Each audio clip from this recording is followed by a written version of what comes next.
இன்னைக்கு Feb 23 founder of Dell Technologies Michael Dell அவர்களோட birthday. அமெரிக்காவில் 1965 பிறக்கிறாரு. சின்ன வயசுல இருந்தே தபால் தலைகள் சேகரிக்கிறதுல ஆர்வம் அதிகமாக இருந்திருக்கு.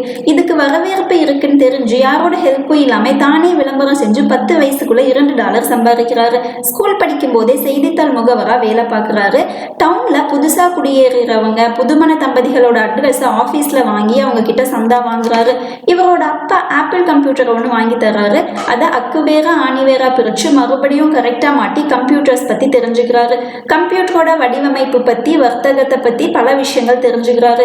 கம்ப்யூட்டர் விற்பனை தொழில தரகர்கள் அதிக லாபம் பார்க்குறாங்க, கஸ்டமர்ஸோட நிலைமை மோசமா இருக்குன்னு தெரிஞ்சுக்கிறாரு.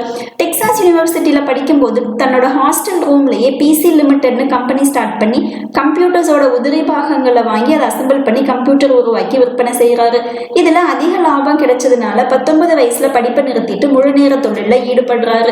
தரகர்கள் இல்லாம நேரடியா சர்வீஸ் பண்றதுனால கம்ப்யூட்டரோட விலையை கம்மியா கொடுக்க முடியுது. போட்டி நிறுவனங்களும் வேற வழி இல்லாம கம்ப்யூட்டர்ஸோட விலையையும் கம்மி பண்றாங்க. கஸ்டமர்ஸ்க்கு என்ன ப்ராப்ளம்னாலும் அதை உடனே சால்வ் பண்ணி தர சப்போர்ட் சிஸ்டம் வசதிகள் பண்றாரு. இதனால மக்கள் மத்தியில நல்ல பேர் கிடைக்குது. 1987 கம்பெனியோட நேமை டெல் கம்ப்யூட்டர் கார்பரேஷன் சேஞ்ச் பண்றாரு. தென் ஃபார்ச்சூன் மேகசினோட டாப் 500 கம்பெனிஸில் டெல் இடம் பிடிச்சிருக்கு. அப்போ இவருக்கு 27 வயசு. அந்த பட்டியலில் இருந்த யங் சிஇஓ இவர் தான். தென் மைக்கேல் சூசன் அறக்கட்டளை மூலமா ஏழை மக்களுக்கு கல்வி மற்றும் மருத்துவத்திற்கு உதவி பண்ணிட்டு இருக்காரு. மக்களின் தேவை அறிஞ்சு வாய்ப்புகளை கண்டறியுங்கள், அதை வெற்றியாக மாற்றுங்கள் அப்படிங்கிறது தான் இவரோட தாரக மந்திரமா இருக்கு.